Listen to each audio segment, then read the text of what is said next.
Good morning and welcome once again. So let's start with the discussion of mechanical properties of the fluids. आपण last लेक्चरला just या टॉपिकची सुरुवात केलेली आहे. या टॉपिकच्या काही इंट्रोडक्टरी कन्सेप्ट्स ज्या आहेत त्या बघितलेल्या आहेत की ज्याच्यामध्ये आपण एक सरफेस टेन्शन ही एक कन्सेप्ट आपण शिकत होतो, ज्याला की आपण फ्लुइड ॲट रेस्ट सुद्धा म्हणतो बघा. हायड्रोस्टॅटिक असं म्हटलं होतं त्याला, बरोबर ना.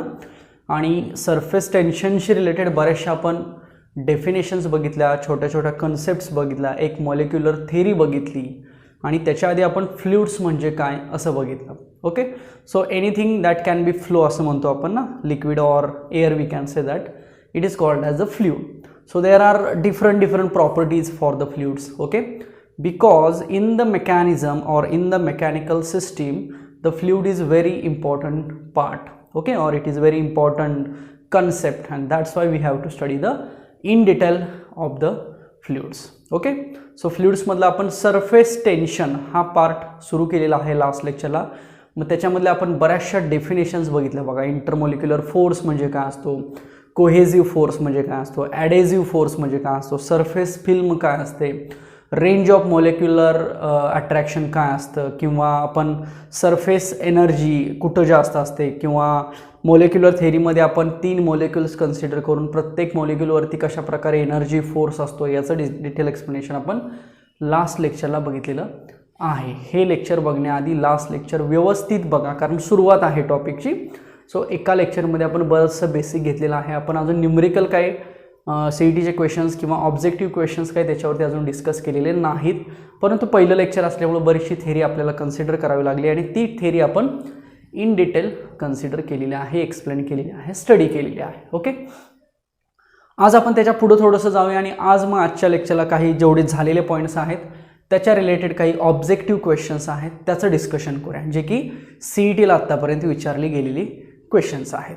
ओके, सो आज आपण मोस्टली 3 कन्सेप्ट्स बघणार आहोत. ओके, 3 कन्सेप्टमध्ये ॲक्च्युअल 2च कन्सेप्ट आहेत. एक म्हणजे सरफेस टेन्शन आणि दुसरी म्हणजे सरफेस एनर्जी.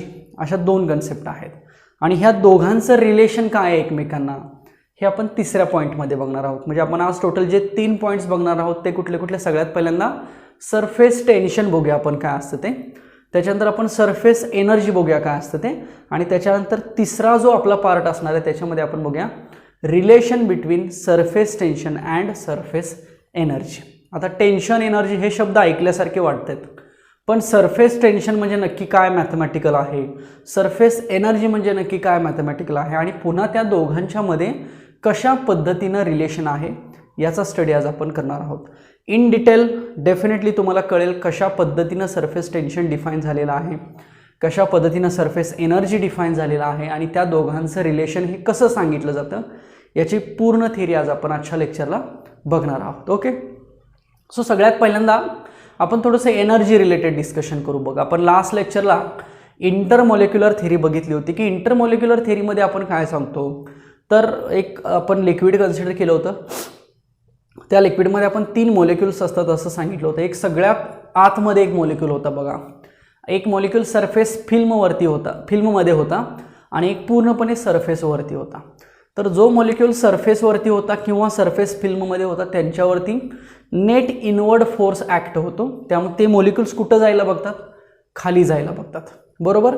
पण जनरली जर ते खाली जात असतील तर पुन्हा वॉटरच्या आतमध्ये असलेले लिक्विड मॉलिक्युल्स कुठे येणं अपेक्षित आहे, सरफेसवरती येणं अपेक्षित आहे. त्यामुळे जेव्हा ते मॉलिक्युल समजा आपण सरफेसवरती आणले तर आपण त्याला म्हणतो की काहीतरी वर्क डन झालं तिथं, बरोबर ना. का तर molecules from the liquid surface goes to the surface of the particular liquid, okay, or on the surface of the particular liquid. So तेव्हा जे आतले मॉलिक्युल्स त्या सरफेसवरती जातात तेव्हा काहीतरी वर्क डन होतं, आणि वर्क डन म्हणजेच एनर्जी ना. आपण फोर्स इंटू डिस्प्लेसमेंट म्हणतो, वर्क इज इक्वल टू, कारण तेच वर्क आपण एखाद्या एनर्जीमध्ये स्टोअर करतो असं म्हणतो. सो जर एखादा लिक्विड मॉलिक्यूल आतमधून जर वरती जाऊन बसला, त्या सरफेसमध्ये बसला म्हटलं बघा, मी मुद्दाम हा शब्द वापरला, बसला जाऊन, म्हणजे त्याच्यावरती पोटेन्शियल एनर्जी त्याला मिळाली, म्हणजे कायनेटिक एनर्जीचं कन्वर्जन पोटेन्शियलमध्ये झालं असंही म्हणू शकतो ना आपण, किंवा ते जे वर्क डन आहे ते स्टोअर झालं पोटेन्शियल एनर्जीमध्ये. म्हणजे लिक्विडच्या सरफेसवरती असलेला जो मॉलिक्यूल आहे त्याची आता कुठली एनर्जी जास्त असणार आहे, पोटेन्शियल एनर्जी जास्त असणार आहे, का तर तो सरफेसवरती आहे ना. म्हणजे थोडक्यात सरफेसवरचे जेवढे मॉलिक्युल्स आहेत ते एक पोटेन्शियल एनर्जी ॲक्वायर करतात, they possess the extra potential energy असं म्हटलं जातं, का तर ते आतमधून वरती येत आहेत ना, बरोबर. सो सरफेसवरती मॉलिक्यूल आला की त्याला एक प्रकारची पोटेन्शियल एनर्जी मिळाली असं आपण म्हणू शकतो. हे आपण इंटरमॉलिक्युलर थेअरीमध्ये बघितलं होतं. तर ती जी पोटेन्शियल एनर्जी आहे ती म्हणजे थोडक्यात काय सरफेस एनर्जी आहे असं आपण म्हणू शकतो. ओके, आता त्याच्यानंतर आपण ॲक्च्युअली सरफेस टेन्शन डिफाईन करूया. Surface tension, okay, we will define surface tension. I will write the definition as per the book first of all, or we will see the how diagrams to be considered for the surface tension. Okay, so let us consider one vessel. Okay, एक vessel आहे असं आपण consider करूया, त्याचा हा top view आहे असं म्हणूया आपण, ठीक आहे, आणि याच्यावरती लिक्विड मॉलिक्युल्स आहेत. ह्या वेसलचा हा डायमीटर आहे, म्हणजे याची लेंथ म्हणून आपण कन्सिडर करू. This is the length of this particular surface और लिक्विड लेवल. ओके, सो याच्यावरती हा एक फोर्स मी असं कन्सिडर करतो बघा, जो की त्या लेंथला कसा आहे, परपेंडिक्युलर आहे, बरोबर. म्हणजे हा झाला फोर्स, बरोबर. लिक्विड स्ट्रेच मेम्ब्रेन असतं असं आपण म्हटलं, म्हणजे फोर्स आहे ना एक प्रकारचा. ओके, सो हा झाला फोर्स आणि ही झाली length. So this is the tension. Tension it means what, जो काही फोर्स असेल with respect to that length. म्हणजे surface tension is nothing but the perpendicular force per unit length. Simple definition of the surface tension. म्हणजे त्या वॉटरवरती किंवा त्या liquid लेवलवरती, त्या लिक्विड सरफेसवरती असलेलं टेन्शन हे कसं डिफाईन केलं जातं, तर त्याच्यावरती असलेला फोर्स आणि विथ रिस्पेक्ट टू त्याची असलेली लेंथ. म्हणजे जेवढी लेंथ कमी असेल तेवढं टेन्शन जास्त असेल बघा, आणि जेवढा फोर्स जास्त असेल तेवढं टेन्शन पण साहजिकच जास्त असेल. So we can define this surface tension newton per metre ना, और simply we can say that dyne per centimetre. एक युनिट जे आहे ते आपण SI युनिट सांगितलं आणि एक जे युनिट आहे ते आपण CGS सांगितलं. So this is the mathematical formula for the surface tension. Okay, आता हीच डेफिनेशन थोडीशी जी बुकमध्ये आहे त्या पद्धतीने लिहा. It is define as the force per unit length. इथे लिहितो मी, it is defined as force per, it is defined as force per unit length. बघा फॉर्म्युल्यामध्ये आहे का, it is defined as force per unit length acting at right angles to an, acting at right angles, म्हणजे हा लेंथला perpendicular आहे. Acting at right angles to an imaginary line drawn on the free surface of liquid. and imaginary line म्हणजे length, imaginary line drawn on the free surface of liquid, drawn on the free surface of liquid. बघा काय आहे, तर force आहे, force per unit length आहे, पण कशावरती acting at a right angles to an imaginary line. Line म्हणजेच length ना, इमॅजिनरी लाईन और imaginary length drawn on the free surface of liquid. एक फ्री सरफेसवरती आपण अशी एक इमॅजिनरी लाईन कन्सिडर केलेली आहे आणि त्याला जो राईट अँगलमध्ये ॲक्ट होणारा फोर्स आहे, इकडे तिकडे असा इकडे तिकडे, तो फोर्स आणि विथ रिस्पेक्ट टू ती जी काही लाईन असेल त्याची लेंथ म्हणजे थोडक्यात काय, surface tension. So this is the basic definition of the and very important definition of the surface tension. So unit लिहिलं दोन्ही फॉर्म मध्ये. तुम्ही डायमेन्शन सुद्धा डिफाइन करू शकता. We can define dimensions of surface tension is equal to dimension of force to the dimension of length. Simple ना. So force dimension माहिती आहे आपल्याला, length 1, mass 1, time -2 आणि लेंथचं डायमेन्शन खालती 1. एक लेंथ कॅन्सल झाली ही. So length 0, mass 1 and time -2. So this is the dimension of the surface tension. So this is the concept surface tension, and again it is related to the surface energy. So again we will see the relation between surface tension and surface energy also, but first of all we will consider what is exactly concept of the surface tension. लक्षात आलं का बघा, surface tension म्हणजे नक्की concept काय आहे आणि आता ही सरफेस एनर्जीशी सुद्धा कशी रिलेटेड आहे याचं सुद्धा इन डिटेल एक्सप्लेनेशन आपण बघणार आहोत. अजून एक आपण याच्यामध्ये काही मॅथमॅटिकल फॉर्म्युलेज आहेत किंवा काही ॲनालिटिकल टर्म्स आहेत त्यासुद्धा टेक्स्टबुकमधल्या किंवा काही प्रिव्हियस नोट्समधल्या माझ्याकडे ज्या आहेत त्या तुम्हाला एक्सप्लेन केल्या जातील, बोर्डवरती डिस्प्ले केल्या जातील. तुम्ही त्या व्यवस्थित लिहून घ्यायच्या आहेत कारण ते फॉर्म्युले पुढं कॅल्क्युलेशनसाठी इम्पॉर्टंट आहेत. आता बघा, आपण लास्ट लेक्चरला जेवढं बघितलं त्याच्यामध्ये एक फक्त प्रेशरचं एक्सप्रेशन आलेलं होतं आपल्याला, बरोबर. एच रो जी असं आपण एक्सप्रेशन लिहिलं होतं, तर ते एक्सप्रेशन प्रेशरचं होतं. ते कुठं तर मॅथमॅटिकल असल्यामुळं आपल्याला पुढं न्यूमेरिकलसाठी जास्त उपयोगाला येईल. त्याच्यानंतर आपण मोस्टली सगळा थिअरी पार्ट बघितला की ज्याच्यामध्ये अजून कुठंतरी मॅथमॅटिकल आलेलं नव्हतं. पण आजच्या लेक्चरला मात्र जे काय आपण रिलेशन्स बघणार आहोत, ज्या काही डेफिनेशन्स बघणार आहोत ते सगळं मॅथमॅटिकल आहे. म्हणजे याचा वापर आपल्याला पुढं न्यूमेरिकल सॉल्व करण्यासाठी डेफिनेटली होणार आहे. तर यातला हा जो फॉर्म्युला आहे टेन्शन म्हणजे फोर्स पर युनिट लेंथ, याचा जो वापर आहे तो आपल्याला डेफिनेटली न्यूमेरिकल सॉल्व करण्यासाठी होणार आहे. याच्यानंतर पुढची जी कन्सेप्ट आहे ती सरफेस एनर्जी, ती सुद्धा डेफिनेशन आपल्याला न्यूमेरिकलमध्ये यूज करावी लागेल. आणि टेन्शन आणि एनर्जीमध्ये असलेलं रिलेशन सुद्धा आपल्याला न्यूमेरिकलमध्ये यूज करावं लागेल. So this is the definition of the surface tension. आता सरफेस एनर्जी बघूया. पण सरफेस एनर्जी बघण्याआधी तुम्हाला मी एक थोडक्यात ट्रिक सांगेन की सरफेस एनर्जी आणि सरफेस टेन्शन एकमेकांना डायरेक्टली कसे रिलेट करतात आपण हे इथं इमॅजिन करूया किंवा आपण एक ट्रिक बघूया काय आहे ट्रिक. आता बघा, सो मी टेन्शनची डेफिनेशन लिहिली. Tension is equal to force upon length आहे. चालेल. आपल्याला माहिती आहे की सरफेस एनर्जी म्हणजे काय म्हटलं आपण, त्या सरफेस एनर्जी म्हणजे पोटेन्शियल एनर्जी. मग ती पोटेन्शियल एनर्जी कुठनं आली, तर तिथं जे झालेलं वर्क डन होतं ते स्टोअर केलं कशामध्ये, पोटेन्शियल एनर्जीमध्ये. मग वर्क डन कुठून आलं, तर खालचा मॉलिक्यूल जेव्हा सरफेसवरती जातो तेव्हा वर्क डन होतं असं आपण म्हणतो. आणि तेच वर्क डन स्टोअर केलं जातं पोटेन्शियल एनर्जीमध्ये आणि त्याला सरफेस एनर्जी असं म्हटलं जातं, बरोबर. मग वर्क डन आणि सरफेस एनर्जी सेम आहे असं म्हणूया. Work done, surface energy, potential energy हे सगळ्या सेम क्वांटिटी झाल्या ना ह्या एक्सप्लेनेशनसाठी. सो वर्क म्हणजे काय असतं, फोर्स इनटू डिस्प्लेसमेंट. सो आपण लिहूया work is equal to force into displacement म्हणतो मी. चालेल का बघा. So tension is equal to force upon length आणि work is equal to force into displacement. हेच वर्क आपण कशात स्टोअर केलं, एनर्जीमध्ये ना.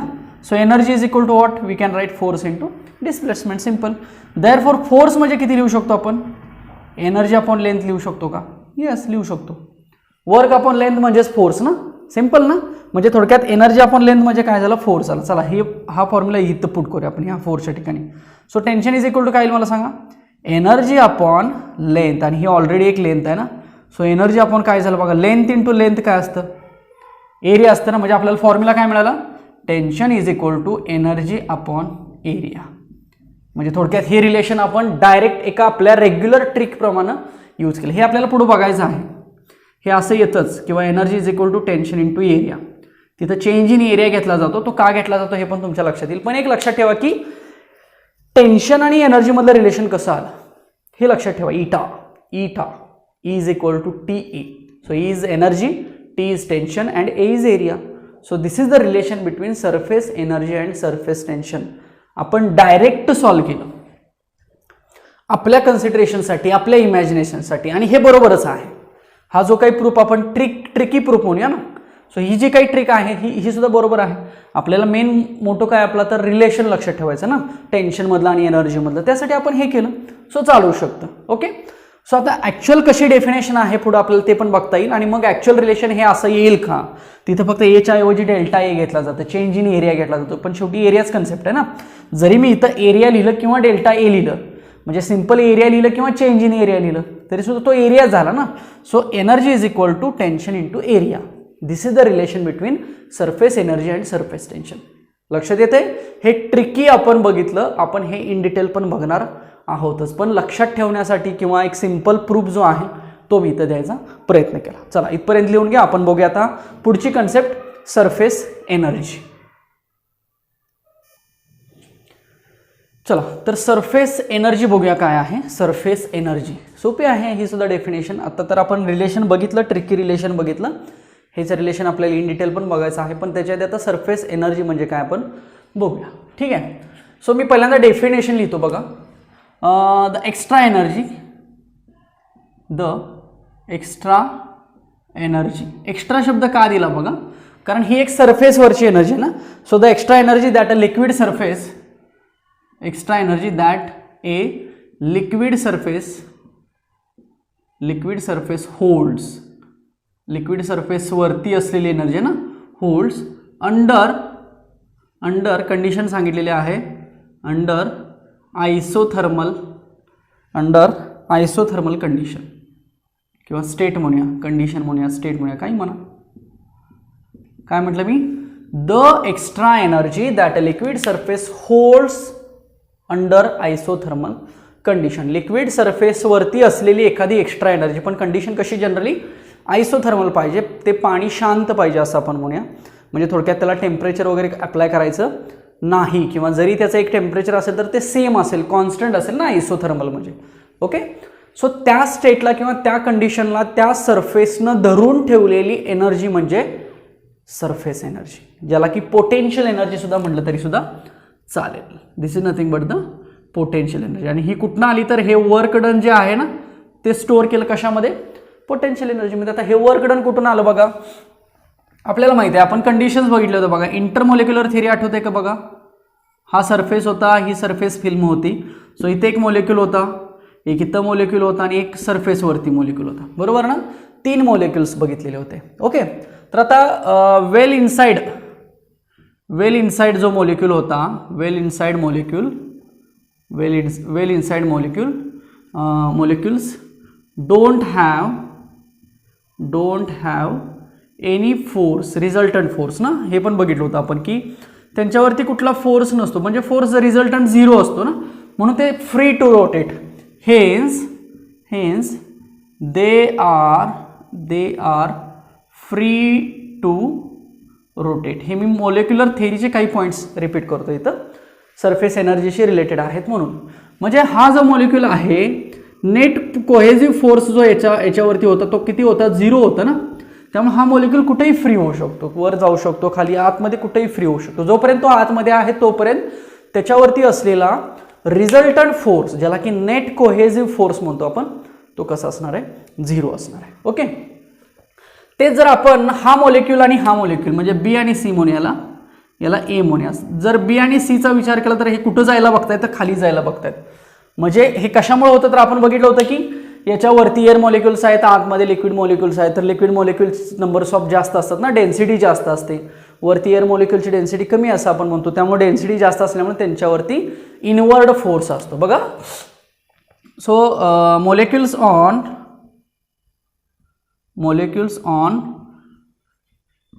सरफेस फिल्म किंवा सरफेसवरचे molecules acting net inward force,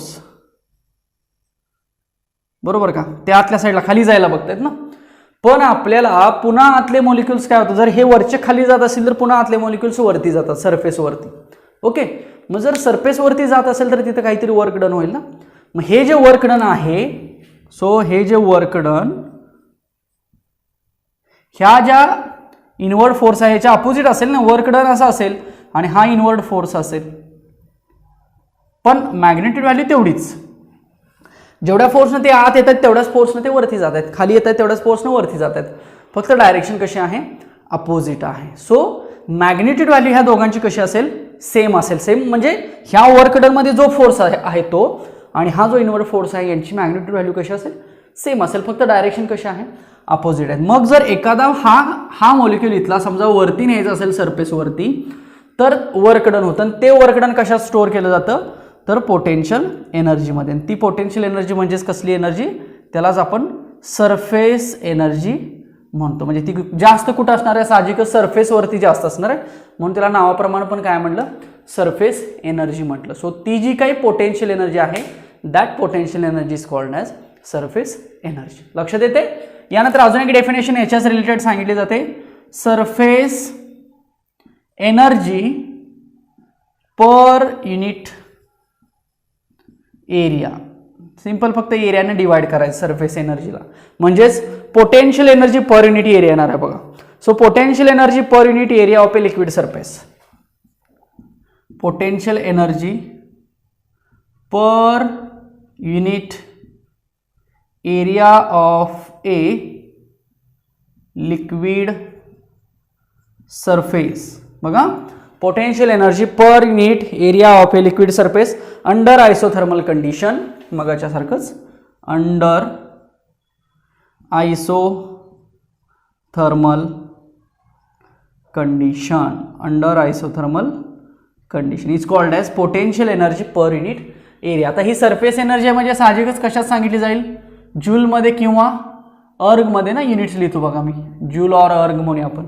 आता एनर्जीचं म्हणजेच वर्क डनचं जे काही डायमेन्शन असेल तेच डायमेन्शन याच्यासाठी लिहायचं. वर्कचं डायमेन्शन आपण कसं लिहिणार, force into displacement. So force काय असतं, लेंथ 1 आणि हे डिस्प्लेस म्हणजे length 2 mass 1 time -2. This is the dimension of work done. आणि जे काही वर्क डनचं डायमेन्शन असतं तेच आपण कोणाचं सांगतो, एनर्जीचं सांगतो. सो सरफेस एनर्जीचं पण डायमेन्शन जे वर्कचं असतं तेच लिहा, SI युनिट CGS युनिट. इथं मला सांगा surface energy per unit area कसं येणार, potential energy upon area. So थोडक्यात एनर्जी अपॉन एरिया ना, बरोबर का. मग आपण एनर्जी अपॉन एरिया मगाशी काय लिहिलं होतं बघा, eta is equal to TA लिहिलं होतं, is equal to TA. So आपण energy upon area, energy upon area काय म्हणू शकतो, T म्हणू शकतो ना. म्हणजे हेच पोटेन्शियल एनर्जी अपॉन एरिया काय असू शकतं, टेन्शन असू शकतं ना.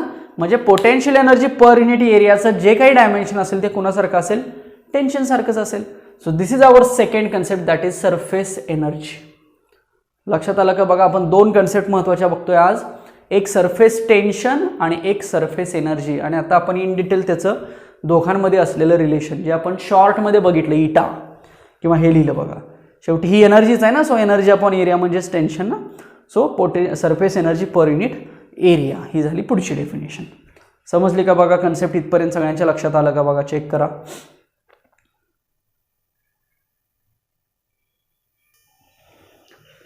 चला, आपण दोन डेफिनेशन्स बघितल्या, एक बघितली सरफेस टेन्शनची आणि दुसरी बघितली सरफेस एनर्जीची. आता इन डिटेल बघूया की relation. So relation between surface tension and surface energy. तुम्ही इन डिटेल लिहा, सरफेस टेन्शन आणि सरफेस एनर्जी. म्हणजे ज्या काही आत्ताच्या आपण दोन डेफिनेशन्स बघितल्या त्या दोन्ही डेफिनेशन्स आणि त्या दोन्ही कन्सेप्टमध्ये असलेलं रिलेशन. आपण ट्रिकी रिलेशन बघितलं, eta is equal to tension into area. तेच रिलेशन आपल्याला थोडंसं टेक्निकली बघायला लागेल की ते कसं आलं किंवा कशा पद्धतीनं ते लिहिलेलं आहे आणि किंवा त्याला रेफरन्स काय आहे हे आपण बघू शकतो. आता हे जनरली एका सोप फिल्मचं एक एक्झाम्पल घेतलेलं आहे. सोप फिल्म आपण म्हणतो ना, की समजा बघतो बघा की आपण साबणाचा जो फेस असतो ती एक फिल्म तयार करतं ना. समजा जर आपण एखादं काहीतरी रिंग घेतली आणि ती रिंग जर त्याच्यामध्ये बुडवली तर ती एक सरफेस तयार करते, फिल्म तयार करते त्या रिंगवरती. त्याला आपण सोप फिल्म असं म्हणतो. तर हे सोप फिल्मचं एक्झाम्पल घेऊन इथं रिलेशन सांगितलेलं आहे. आता हे रिलेशन कसं एक्सप्लेन करायचं बघा. सगळ्यात पहिल्यांदा आपण डायग्राम बघूया की डायग्राममध्ये काय एक्सप्लेनेशन दिलेलं आहे आणि मग त्याचं रिलेशन इथं कशा पद्धतीने. ओके, सो डायग्राम मी म्हटलं की एक फिल्म घेतली लाईक दिस. ओके, ज्याला आपण नावं देऊया ABCD. एक आपण रिंग म्हणण्यापेक्षा एक स्ट्रक्चर घेतलं, फ्रेम घेतली असं आपण म्हणूया ABCD. ठीक आहे, तर इथे एक ह्या फ्रेमला एक फ्री सरफेस आहे ज्याला आपण PQ असं म्हणूया. ओके, आणि हा एवढा पार्ट आपण त्या सोप फिल्ममध्ये डीप केला असं आपण म्हणू. सो इथं काय तयार होणार आहे, ही अशी सोप फिल्म तयार होणार आहे की ज्याच्यावरती एक प्रकारचं टेन्शन असेल. ठीक आहे, आता कंडिशन्स बघा कशा कशा घेतल्या जातात. आता ही जी सोप फिल्म आहे कुठली आता तयार झाली बघा आपली ABPQ. ओके, सो ही जी सोप फिल्म आहे. ठीक आहे, आता ही सोप फिल्म तयार झाली असं आपण म्हटलं ABPQ. जेव्हा आपण ही फ्रेम डीप केली त्या सोप सोल्युशनमध्ये तेव्हा आपल्याला ABPQ अशी एक सोप फिल्म मिळाली. आता जनरली याच्यामध्ये कन्सिडरेशन्स काय काय आहेत बघा. तर ह्या सोप फिल्मला दोन बाजू आहेत, एक ही एक बाजू आहे आणि एक त्याच्या मागची एक बाजू आहे, बरोबर. त्यामुळे दोन बाजू असल्यामुळे टेन्शन दोन्ही साईडचं कन्सिडर केलं जातं. म्हणजे लेंथ जी आहे ती दोन्ही साईडची कन्सिडर केली जाते. ते पुढे येणारच आहे आपल्याला. सो आता लक्षात ठेवा पहिल्यांदा ABPQ ही एक प्रकारची काय आहे, सोप फिल्म आहे, बरोबर. मग सोप फिल्म असल्यामुळे आता ही लाईन आहे ना, इमॅजिनरी लाईन असं म्हटलं आपण, ही फ्री टू रोटेट आहे विदाउट फ्रिक्शन. ओके, सो याच्यावरती एक इनवर्ड फोर्स आहे असं आपण म्हणूया. This is nothing but the inward force असतो ना, आतल्या बाजूलाच फोर्स असतो ना. So inward force, so consider a side PQ, line PQ which acts as a or which acts a inward force, म्हणजे आतल्या साईडला त्याच्यावरती एक प्रकारचा फोर्स आहे. मग आपण मागाशी सरफेस टेन्शनची डेफिनेशन बघितली. Surface tension is equal to what, force upon length. Okay, surface tension is equal to what, force upon length. So whatever the force is there, मी कॅपिटल F म्हणतो, तो किती असेल, टेन्शन इंटू लेंथ असेल.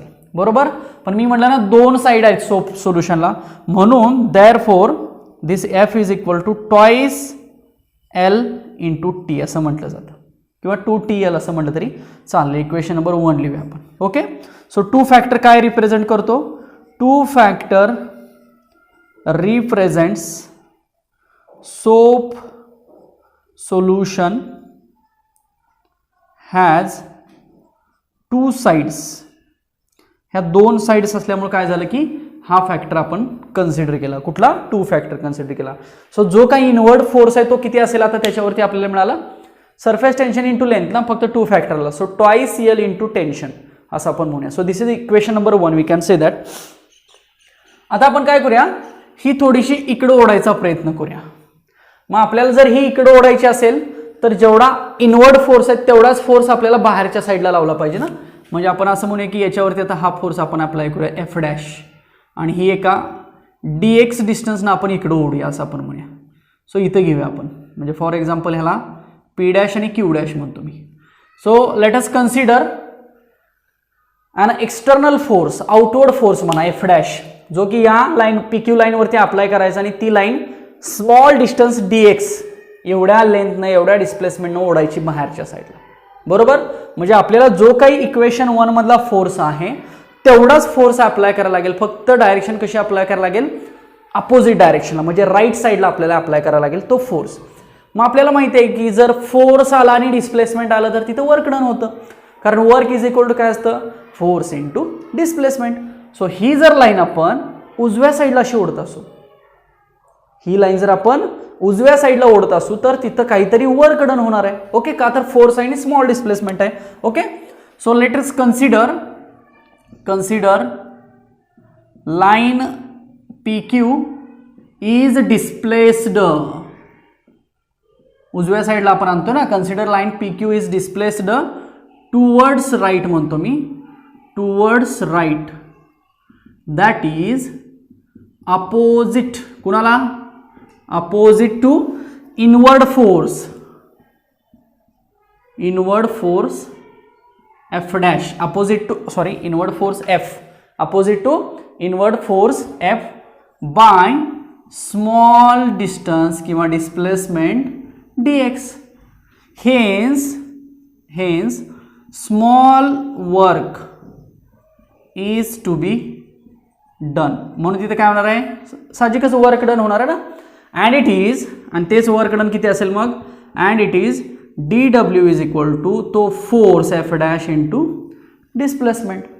पण हा जो F dash आहे, सिन्स हा F डॅश म्हणजेच कोण आहे, म्हणजे केवढा आहे, जो इनवर्ड फोर्स आहे तेवढाच अप्लाय करायचा ना. मग इनवर्ड फोर्स किती आहे, twice L into T. So it is nothing but twice L into T. Okay, so therefore small work done is equal to twice L into T into dx. हे आपण कुठनं लिहिलं, from equation 1 वरून लिहिलं. बघा, equation 1 मध्ये फोर्सची value आहे twice L into T. So ही व्हॅल्यू आपण इथं पुट केली, ह्या F डॅश ऐवजी ट्वाइस L इंटू T, आणि हे काय झालं, dx झालं. So therefore dw is equal to, मी हे असंच लिहू का मला सांगा, हे T मी बाजूला घेतो आणि ट्वाइस L dx हा फॅक्टर एकत्र लिहितो. चालू शकतं ना, मल्टिप्लिकेशन आहे. So in the multiplication we can write or we can arrange the terms as per our requirement. So मी टेन्शन बाजूला घेतला आणि ट्वाइस L इंटू dx लिहिला. आता हा 2 फॅक्टर राहणार आहे का, तर सोप सोल्युशन आहे. शेवटी लेंथ इंटू लेंथ आलं ना. सो लेंथ इंटू लेंथ, आता लेंथ म्हणजे कुठली लेंथ होती बघा, तर ही लेंथ होती. कुठली, ही लेंथ होती, बरोबर, आणि हे dx आहे ना. सो आपण म्हणूया की हे एवढं dx आणि ही length, this is length, and this is dx. Okay, so लांबी आणि रुंदी असं म्हणूया, लेंथ इंटू ब्रेड्थ असं म्हटलं तरी चालेल. सो शेवटी लेंथ इंटू लेंथ काय असतं, since twice L into dx is equal to what, change in area. So change काला लक्षात ठेवा, हा dx परफेक्ट माहिती आहे का आपल्याला, तो कमी जास्त आहे ना, व्हॅरिंग आहे, भलेही तो स्मॉल आहे, it is very small but it is changing. Okay, so तो चेंज आहे म्हणून मी एरियाला काय म्हटलं, डेल्टा ए म्हटलं. Okay, so therefore we can write dw is equal to tension into delta A. But this work done is stored in the form of energy, therefore E is equal to T into delta E. आलं का बघा, इटा surface energy म्हणूया ना ह्या E ला आपण, stored in the form of surface energy. so therefore dw ला, since dw म्हणजेच काय आपण म्हटलं, ई म्हटलं ना, कारण जे काही वर्क डन आहे ते स्टोअर केलं कशाच्या फॉर्ममध्ये, एनर्जीच्या फॉर्ममध्ये स्टोअर केलं, म्हणून आपण काय लिहिलं, E is equal to T into delta A लिहिलं, किंवा डब्ल्यूच्या ऐवजी आपण कॅपिटल ई लिहिलं, कारण जे काही वर्क डन आहे ते म्हणजेच सरफेस एनर्जी आहे. सो डब्ल्यूच्या ऐवजी आपण ई लिहिलं, मग देअरफॉर आपल्याला इक्वेशन काय मिळालं, E is equal to T into delta A. And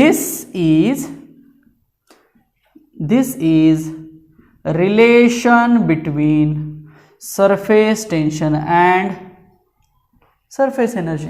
बघा समजलं का, this is relation between surface tension and surface energy. हेच रिलेशन आपण असंही लिहिलं तरी चालेल, ह्याच्याच खाली लिहा तुम्ही, therefore T is equal to E upon delta A. आलं का बघा, surface energy per unit change in area म्हणजेच कोण असेल, सरफेस टेन्शन असेल.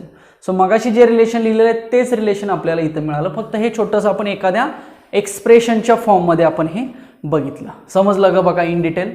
सो याला म्हटलं जातं सरफेस टेन्शन आणि सरफेस एनर्जी मधलं रिलेशन, जे की आपण बघितलं, E is equal to T into delta A. So हा आपला या आजच्या लेक्चरचा तिसरा पॉईंट आहे. बघा समजलं का, आपण तिन्ही पॉईंट महत्त्वाचे आहेत, सरफेस टेन्शनची डेफिनेशन, सरफेस एनर्जीची डेफिनेशन, त्याचबरोबर आपण surface energy per unit area म्हणजे सरफेस टेन्शन असतं असंही सांगितलं. आधी आपण ट्रिक बघितली की हे कशा पद्धतीनं येऊ शकतं, कुठनंही रिअरेंज केला फॉर्म्युला तरी शेवटी आन्सर हे तसंच येत असतं, रिलेशन्स एकमेकांची तशीच असतात, फक्त त्याला मग काहीतरी एक कारण असावं म्हणून आपण हे एक्सप्रेशन इन डिटेल बघायचा प्रयत्न केला. आणि आपल्याला यात लक्षात आलं की सरफेस टेन्शन आणि सरफेस एनर्जी एकमेकांना कशा पद्धतीनं रिलेट करतात. सो त्याचा हा झाला फॉर्म्युला. लक्षात आलं का बघा, तिन्ही पॉईंट्स व्यवस्थित समजले का बघा, तिन्ही पॉईंटच्या व्यवस्थित नोट्स प्रिपेअर करा, हवं तर टेक्स्टबुक जवळ ठेवा.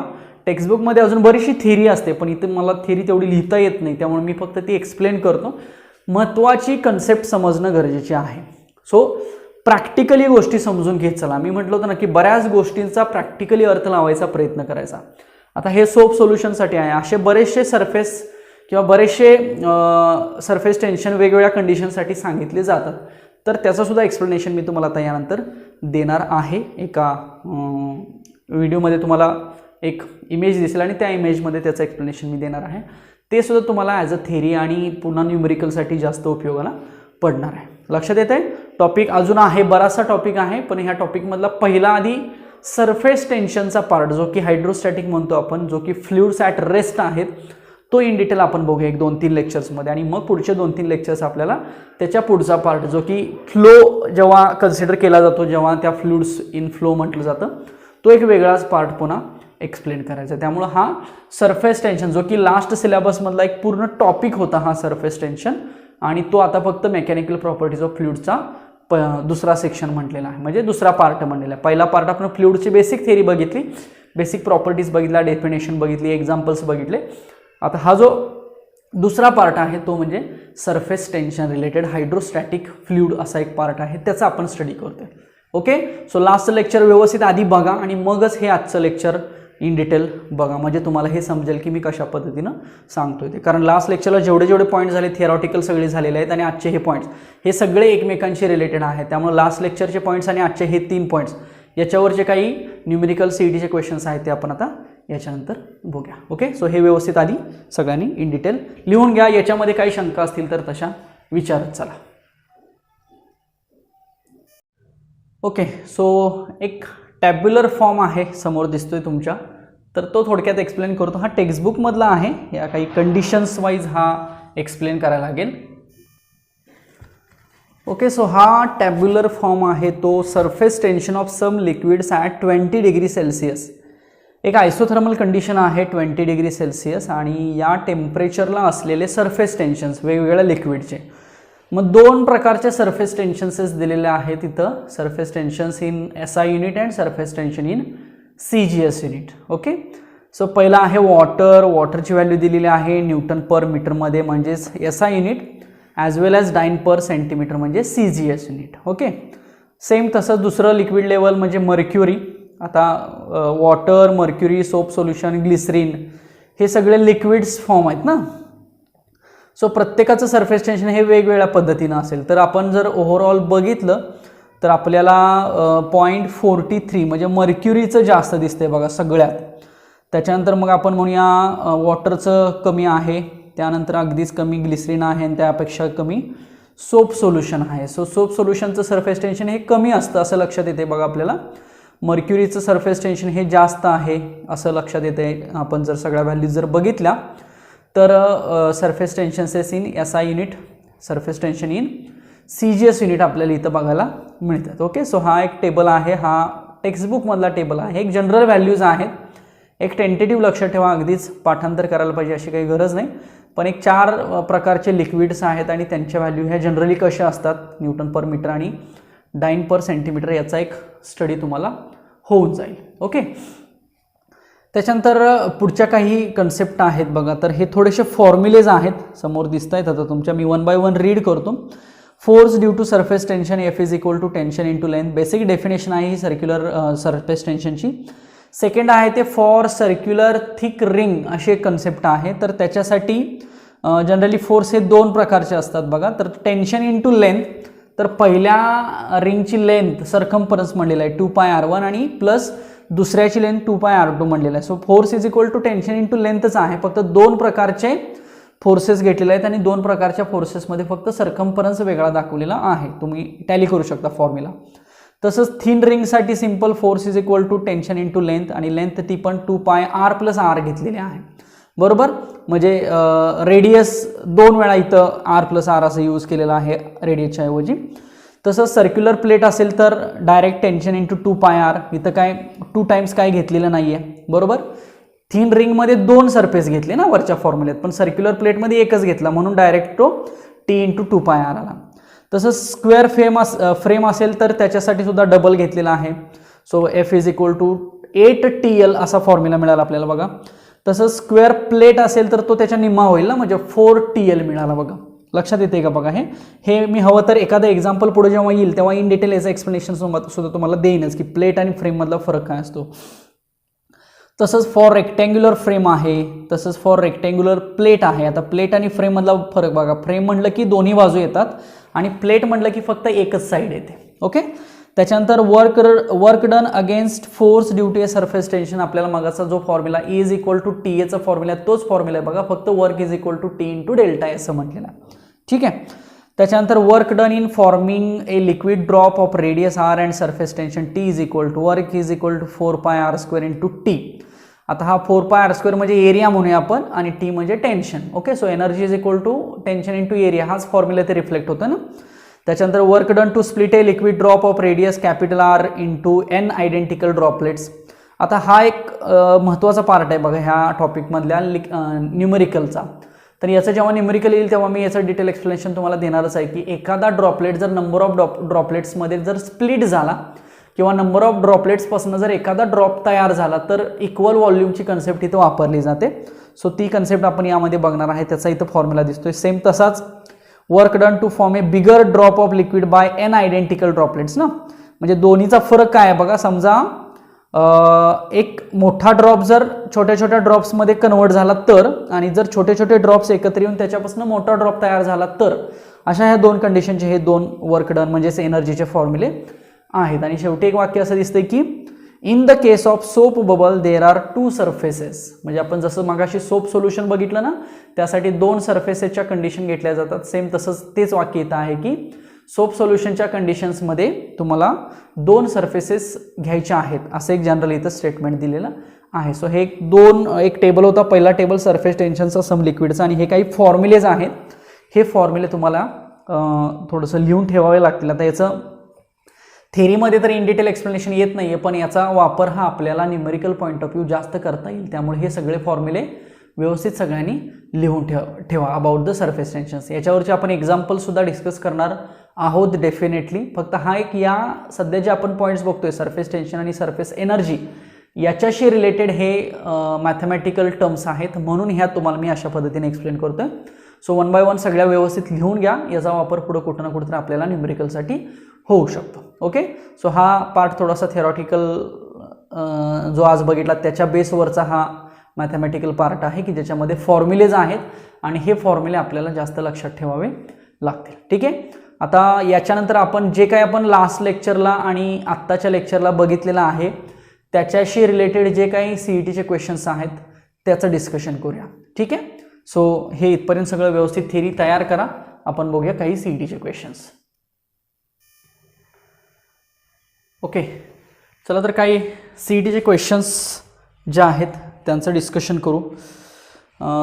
क्वेश्चन्स सगळ्यांनी ॲज युजल पहिल्यांदा लिहून घ्या. ओके, आणि त्याच्यानंतर मग हवं तर त्याचं इन डिटेल एक्सप्लेनेशन आणि ॲन्सर कशा पद्धतीनं आलं हे मी तुम्हाला डेफिनेटली सांगेन. Okay, so write down question first. The rain drops are spherical because of. अगदी सिंपल क्वेश्चन आहे की एखादा पाण्याचा थेंब तसा का असतो, it likes the spherical shape. Okay, तर तो सरफेस टेन्शन हे त्याचा रिझन आहे. ॲक्च्युली सरफेस टेन्शनमुळे तो काय होतो, एक स्पेरिकल शेपमध्ये आपल्याला बघायला मिळतो. एक्झॅक्टली स्पेरिकल शेप नसतो, पण आपण म्हणूया की it is in spherical shape. Okay, so it is due to the surface tension. So we can say that first C option, surface tension. Next, dimensions of surface tensions are. Surface टेन्शनचे dimension. So tension is equal to force upon length म्हटलं होतं ना. सो फोर्सचं dimension आपण length 1 mass 1 time -2 लिहितो, आणि आपण लेंथचं डायमेन्शन आपण लेंथ 1 लिहितो. मागाशी लिहिलो तर आपण लेंथ कॅन्सल होईल. So tension is equal to length cancel झाली म्हणजे 0 मास 1 आणि time -2. So length 0 mass 1 time -2. So B option check करा सगळ्यांनी. Okay, so we can say that B is the answer. So पहिल्यांदा क्वेश्चन व्यवस्थित लिहून घ्या आधी, आणि त्याच्यानंतर मग ही आन्सर त्याच्या खाली रिपीट करा, व्यवस्थित लिहून घ्या. Next question. A square frame of length L immersed in A soap solution and taken out, so the force experienced by the square plate is sorry actually square frame पाहिजे, हे square frame. Okay, आता मागाची एक frame आठवा, आपण मागाशी असं बघितलं फक्त एवढी साईड कन्सिडर केली होती ना, दिस साईड. ओके, सो याच्यासाठी आपण जो काही फोर्स म्हणलो तो किती घेतला होता, 2 टाइम्स असा घेतला होता ना. So force is equal to what, tension into length. So 2 times tension into length असं घेतलं होतं मागाच्या केसमध्ये. ठीक आहे, आता सेम जर आपण याचा विचार केला इकडल्या साईडचा, तर इकडं सुद्धा किती असणार आहे, 2 टाइम्स L. सेम जर याचा विचार केला तर पण किती असणार आहे, 2 टाइम्स L. सेम याचा जर या साईडचा जर विचार केला तर 2 टाइम्स L. म्हणजे जर चारही बाजूचा जर विचार आपल्याला करायचा असेल तर ते जे 2TL आहे ना ते 4 वेळा घ्यावं लागेल आपल्याला, बरोबर. म्हणजे थोडक्यात आपल्याला ते 8TL घ्यावं लागेल. सो ऑप्शन चेक करा सगळ्यांनी. 8TL म्हटलं तर चालेल, सिंपल. स्क्वेअर फ्रेम हे याचं रिझन काय बघा, मगाशी आपण एकच साईड चेंज करत होतो, बाकीच्या 3 फिक्स होत्या, पण आता जर चारही साईडचा आपल्याला विचार करायचा असेल तर 2 + 2 + 2 + 2, सो 4TL असं आपण म्हणूया. So we can say that for this question D is the answer, that is 8TL असं म्हटलं तरी चालेल बघा. Okay, next question. आता हा थोडासा कॅपिलरी ट्यूब ॲक्च्युली याच्या पुढचा पॉईंट आहे, पण ठीक आहे आपण एक फॉर्म्युला बघू आणि हा सॉल्व्ह करू. CETला दिलेला आहे म्हणून घेतोय हा. A capillary tube when immersed vertically in a liquid records a rise of 3 cm if the tube is immersed in a liquid at an angle of 60 degree. ठीक आहे, हा स्किप करूया क्वेश्चन आपण. हा कॅपिलरी ट्यूबवरचा आहे. ॲक्च्युली कॅपिलरी ट्यूब ही एक याच्यामध्ये पुढची कन्सेप्ट आहे, त्याच वेळेला हा क्वेश्चन काही हरकत नाही. ठीक आहे. सो नेक्स्ट क्वेश्चन CET 2000चा आहे बघा. 2 drops of liquids are merged to form a single drop. In this process the energy is released असं आपण म्हणूया. Energy is released. Okay, so A option, energy is released. बघा, energy release झाली म्हणजे काय की 2 ड्रॉप एकत्र आले, बरोबर. 2 ड्रॉप एकत्र आले आणि त्यांच्यापासून एक काय झाला, एक बिग ड्रॉप तयार झाला. Number of droplets come together to form a big drop. आणि a big drop can be split और can be split into another droplets और नंबर ऑफ ड्रॉपलेट्स. अशा 2 कन्सेप्ट सरफेस टेन्शनमध्ये येतात. सो ही जी concept आहे ती काय, तर 2 ड्रॉप्स एकत्र आले, मर्ज्ड टुगेदर एकत्र आले आणि एकत्र आल्यामुळे त्यांच्यापासून एक सिंगल ड्रॉप तयार झाला. सो याला काय म्हणायचं, एनर्जी रिलीज्ड. सो या क्वेश्चनचा आन्सर असेल A, that is energy released. Next, पुढचाही CETचा क्वेश्चन आहे. 2 spherical soap bubble of radii R1 and R2 in vacuum coalesce under isothermal condition. coalesce म्हणजे काय, एकत्र येणे ना, एकत्र येतील 2. then the resultant bubble has the radius r such that, so r square is equal to 2 radius R1 आणि R2 चा square असं होणार आहे. रिझल्टंट काढतो ना आपण, सेम तशा 2 रेडियसचं जर बबल ड्रॉप्स असतील तर त्यांचे जे रिझल्टंट मिळणार आहे ते आपल्याला R स्क्वेअर मिळणार आहे. असं का केलं बघा मी, कारण आपण जी काही एनर्जी किंवा जे काही वर्क डन लिहितो ते किती लिहितो, वर्क डन किंवा energy is equal to tension into change in area लिहितो. Okay, so change in area म्हणजे काय, आता एरिया म्हणजे काय, लेंथचा स्क्वेअर असतो बघा. कुठला पण एरिया घ्या तुम्ही, अगदी स्क्वेअरचा एरिया घेतला तरी लेंथ इंटू लेंथ, लेंथचा स्क्वेअर होईल. रेक्टँगलचा एरिया घ्या, लेंथ इंटू ब्रेड, लेंथचा स्क्वेअर झाला ना. सर्कलचा एरिया घ्या, पाय स्क्वेअर, शेवटी लेंथचा स्क्वेअर झाला ना. 4 पाय कॉन्स्टंट आहे, पाय कॉन्स्टंट आहे. स्पेअरचा एरिया घेतो आपण 4 पाय स्क्वेअर, त्यातला 4 पाय शेवटी कॉन्स्टंट आहे. कुठलाही एरिया घेतला तर तो शेवटी लेंथ इंटू लेंथच मिळतो आपल्याला, लेंथ स्क्वेअर मिळतो, म्हणून रेडियस स्क्वेअर केलं. आणि जे 2 ड्रॉप आहेत त्यांची पण स्क्वेअर करायला लागेल ना. सो पहिल्याची R1 स्क्वेअर केली, दुसऱ्याची R2 स्क्वेअर केली. सो दोघांची रिझल्टंट म्हणजे काय, दोघांची ॲडिशन केली. So R square is equal to R1 square plus R1 square. So we can say that C option. Next, पुढचा क्वेश्चन आहे. Potential energy of a molecule on the surface of liquid as compare to another molecule inside of liquid is. साहजिकच more असेल ना, मोर. A option, मोर. आपण मगाशी पण याची theory बघितली की बघा की potential energy possess extra energy on the surface. Potential energy is maximum on the surface of liquid, free surface of liquid ना. मगाशी आपण थेरी बघितलेली आहे किंवा इंटरमॉलिक्युलर थेरीमध्ये सुद्धा आपण हे सांगतो बघा की लिक्विडच्या सरफेसवरती, सरफेस एरिया जो आहे त्याच्यावरती खालून मॉलिक्युल्स वरती येत आहेत ना. सो जेव्हा खालून मॉलिक्युल्स वरती येतात तेव्हा काहीतरी वर्क डन होतं, ते वर्क डन जे इनवर्ड फोर्स आहे त्याच्या अगेन्स्ट होत असतं. व्हॅल्यू तेवढीच असते, फक्त त्याच्या अगेन्स्ट होत असतं. सो जेव्हा खालचा मॉलिक्यूल येऊन वरती सरफेस सरफेस एरियावरती थांबतो तेव्हा आपण काय म्हणतो की तिथं आता मॉलिक्युल्स रेस्ट झालेला आहे. कुठं, सरफेसवरती. मग रेस्ट झाला म्हणजे कुठली एनर्जी जास्त असते, तर पोटेन्शियल एनर्जी जास्त असते. म्हणून आपण म्हणूया की potential energy on the surface area is obviously maximum. So we can say that more is the answer. So A option is there. Next, पुढचा CETचा क्वेश्चन आहे. The work done in breaking a big drop of radius R in n droplets of equal radii is. C option आहे बघा, 4 pi R square T. मगाशी याचा आपण एक formula लिहिलेला आहे, 4 pi R square T into bracket n raise to 1/3 minus 1. This is what energy, और we can say that work done. Work done म्हणजेच एनर्जी ना. So this is the formula. हा फॉर्म्युला आपण मगाशी लिहिलाय का, आपण बघा आपण 2 फॉर्म्युले लिहिले ना. एक फॉर्म्युला कशासाठी लिहिला, तर एक मोठा ड्रॉप असेल तो जर नंबर ऑफ ड्रॉपलेट्समध्ये जात असेल तर, स्प्लिट होत असेल तर असं म्हणूया. आणि जर नंबर ऑफ ड्रॉपलेट्स जर कोएलेस होऊन जर त्याच्यापासून एक ड्रॉप तयार होत असेल तर एक वेगळा फॉर्म्युला आहे. सो असे 2 फॉर्म्युले मगाशी लिहिले होते, त्यातला हा फॉर्म्युला आहे की एक बिग ड्रॉप जर नंबर ऑफ ड्रॉपलेट्समध्ये जर डिस्ट्रीब्यूट झाला, स्प्लिट झाला आणि ते जे काही नंबर ऑफ ड्रॉपलेट्स आहेत त्या सगळ्यांची रेडियस मात्र कशी असेल, सेम असेल अशी कंडिशन आहे. So capital R is the radius. So 4πr² म्हटलेलं आहे ना. सो 4πr² आणि इंटू ब्रॅकेट n⁻⁴ -1. हे 1/3 फॅक्टर काय येतो बघा, तर व्हॉल्यूम कन्सेप्ट आहे ना. व्हॉल्यूम म्हणजे काय, क्यूब येतो ना तिथं, त्यामुळे तो 1/3 येतो. याचा आपण एक न्यूमेरिकल बघूया की ज्याच्यामध्ये तुम्हाला हा इक्वल व्हॉल्यूमची कन्सेप्ट आहे. लक्षात ठेवा, इक्वल व्हॉल्यूमच्या कन्सेप्टमध्ये हे न्यूमेरिकल डिटेलमध्ये सॉल्व्ह करतात. त्यासाठी आपण एक न्यूमेरिकल बघू, मग हा फॉर्म्युला आणि ही ॲक्च्युअल कंडिशन काय असते तुम्हाला डेफिनेटली कळेल की एक बिग ड्रॉपलेट नंबर ऑफ ड्रॉपलेट्समध्ये कसा स्प्लिट होतो किंवा नंबर ऑफ ड्रॉपलेट्स कसे कोएलेस करून एक बिग ड्रॉप तयार होतो. याची एक इक्वल व्हॉल्यूमची कन्सेप्ट आणि त्याच्यावरचा हा न्यूमेरिकल आहे. फार इंटरेस्टिंग आहे. तो थोडासा वेळ लागेल त्याला बघायला, त्यामुळे तो आपण इन डिटेल एक एक्झाम्पल घेऊनच पुन्हा बघूया. नेक्स्ट पुढचाही सीईटीचा क्वेश्चन्स घेऊया. Molecules on the surface of liquid have maximum potential energy. Same मगाच्या सारखंच आहे ना, C option, maximum potential energy. जसा हा बघितला तर तसाच क्वेश्चन आहे ना हा.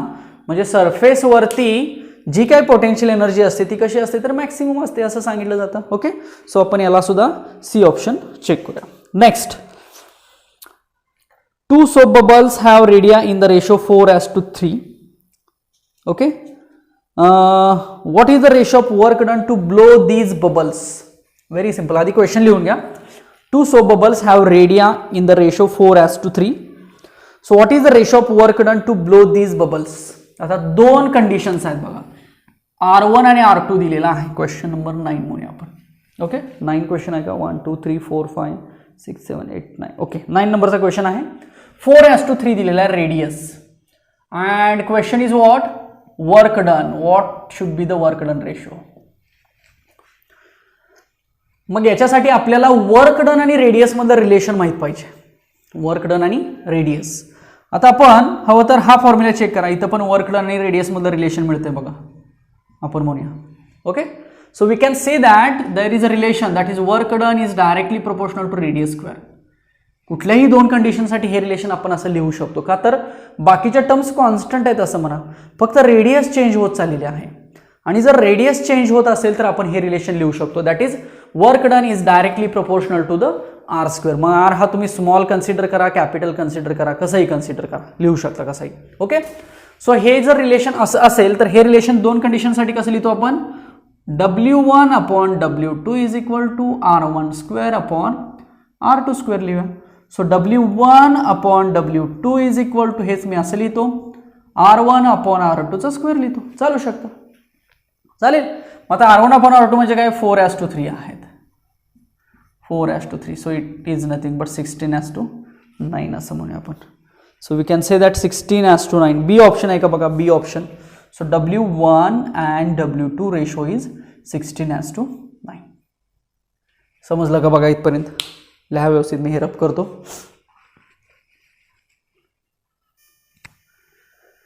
चला नेक्स्ट, पुढचा क्वेश्चन लिहून घ्या सगळ्यांनी. पुढचा क्वेश्चन CET 2002चा आहे. Amount of energy required to blow a bubble of radius 5 centimetre is, आणि ब्रॅकेटमध्ये दिलेलं आहे surface tension of the soap is 30 × 10⁻² newton per metre. Newton per metre, force upon length ना. सो 8πr² इंटू टेन्शन असं लिहूया आपण formula. So work done म्हणजेच energy ना. So 8πr² into tension. So what is that 8πr²? So this 8πr² is nothing but the area. लक्षात येते का बघा, area. This is nothing but the energy and this is T. झाला का formula satisfy. Is equal to T आपण लिहिलं ना, इटा म्हणतो ना आपण. म्हणजे तसा हा फॉर्म्युला कशासाठी आहे बघा. हा condition is what, soap bubble condition आहे. मग सोप बबल म्हणजे आतला पण पार्ट कन्सिडर केला जातो, बाहेरचा पण पार्ट कन्सिडर केला जातो, बरोबर. मग आता मला सांगा हा फॉर्म्युला आता कसा आला बघा. तर एक जनरली स्पेरिकल आपण हे घेतलेलं आहे, स्पेअर घेतला ना, ड्रॉप स्पेअर घेतला. पण तो जर सोपचा असेल तर आतली बाजू पण मोकळी आहे आणि बाहेरची बाजू पण मोकळी असं म्हटलं जातं.